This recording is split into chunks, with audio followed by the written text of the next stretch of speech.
Hello ভিয়ার, আজ আমি আপনাদের সাথে আলোচনা করব ফেসবুকের সেটিং সিকিউরিটির বিষয়গুলো নিয়ে। তো এর জন্য আপনি আপনার ফেসবুকে প্রথম লগ ইন করবেন। লগ ইন করার পরে ফেসবুকের সেটিংস অপশানে ক্লিক দিবেন। তো ফেসবুকের সেটিংস অপশানে ক্লিক দেওয়ার পরে এখানে কিছু অপশান দেখবেন। আরেকটা কথা এখানে বলে রাখি যে আমি এখন ল্যাপটপ ইউজ করছি, তো আমার এখন ফেসবুকের সেটিং লুকিংটা এমন।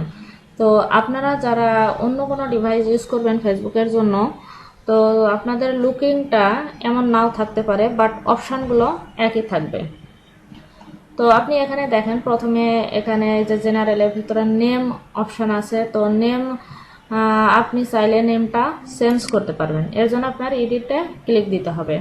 তো এরপরে ফার্স্ট নেম, তারপরে লাস্ট নেম, এখান থেকে আপনি সেট করে দেবেন। আর এটা একবার সেট করার পরে 60 দিনের ভিতরে আপনি এটা আর চেঞ্জ করতে পারবেন না। তারপর রিভিউ চেঞ্জে ক্লিক দিবেন। তারপর এখানে ইউজার নেম সেট করতে পারেন, আপনার ইমেল, তারপর পাসওয়ার্ড এখান থেকে চেঞ্জ করতে পারবেন। পাসওয়ার্ডটা এডিটে ক্লিক দিয়ে আপনি আপনার পাসওয়ার্ডটা চেঞ্জ করে নিতে পারবেন। তারপর আসেন সিকিউরিটিতে। তো সিকিউরিটিতে এখানে দেখেন যে প্রথমে লগইন অ্যালার্ট একটা অপশান। তো এই লগইন অ্যালার্টটায় আপনি লগ ইন করলে অ্যালার্ট দিবে। তো এই অ্যালার্টটা হচ্ছে আপনি আপনার ইমেলেও নিতে পারেন, আবার আপনার যে মোবাইল নাম্বারটা দিয়ে এটা ভেরিফাই করা সেই নাম্বারেও নিতে পারেন। তো আপনার সেটাই এখানে টিক দিতে হবে। ইমেলে নিতে চাইলে ইমেলের এই অপশনটায় টিক দিয়ে দিতে হবে। তো এরপরে আছে আর একটা যে লগইন অ্যাপ্রুভালস। এটা আসলে ফেসবুক আইডিটা আরও বেশি সেভ রাখার জন্য ভালো। তো এর উপরে আমার আলাদা টিউটোরিয়াল করা আছে, আপনি চাইলে দেখে নিতে পারেন। তো লগইন অ্যাপ্রুভালসে আপনি এখানে এই যে অপশানটা এটাতে টিক দিয়ে আপনার যে মোবাইল নাম্বারটা আছে, তো এই নাম্বারে একটা কোড যাবে। এই কোডটা না বসানো পর্যন্ত কেউ আপনার আইডিতে লগ ইন করতে পারবে না, আপনি নিজেও পারবেন না। আপনার আইডি পাসওয়ার্ড কেউ যদি পেয়েও যায়, তো এই কোডটা আপনি যতক্ষণ না দিবেন ততক্ষণ সে আপনার আইডিতে লগ ইন করতে পারবে না। তারপরে এখানে আপনি এই যে নিচে দেখেন যে ডিঅ্যাক্টিভ ইওর অ্যাকাউন্ট। আপনার অ্যাকাউন্টটা যদি ডিঅ্যাক্টিভ করে রাখতে চান, তো এখানে ক্লিক দিয়ে অপশনটা চালু করতে পারেন। তারপর আসেন প্রাইভেসিতে।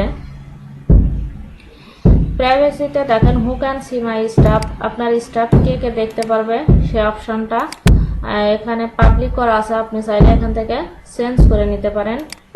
আপনি এখান থেকে শুধু ফ্রেন্ডস দিতে পারেন, আরও মোর অপশন আছে, কাস্টম করতে পারেন, অনলি করে রাখতে পারেন।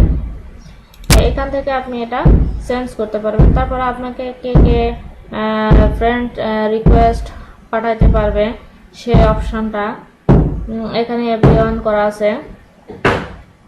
তারপরে আসেন যে টাইম লাইন অ্যান্ড ট্যাগিং, এটা খুবই গুরুত্বপূর্ণ ফেসবুকের জন্য।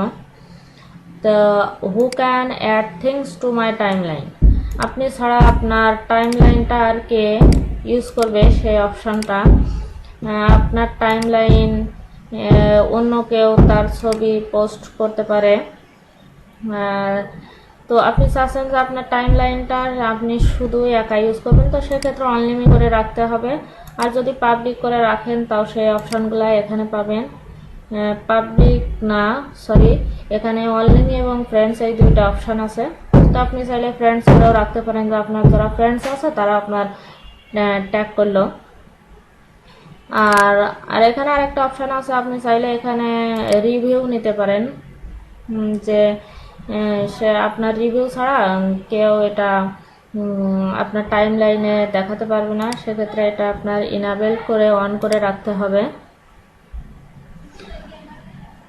তারপর who can see things on my timeline, কে কে আপনার টাইম লাইনটা দেখতে পারবে এভরিওয়ান। আপনি চাইলে এখানে অন্যটাও সেট করে রাখতে পারেন।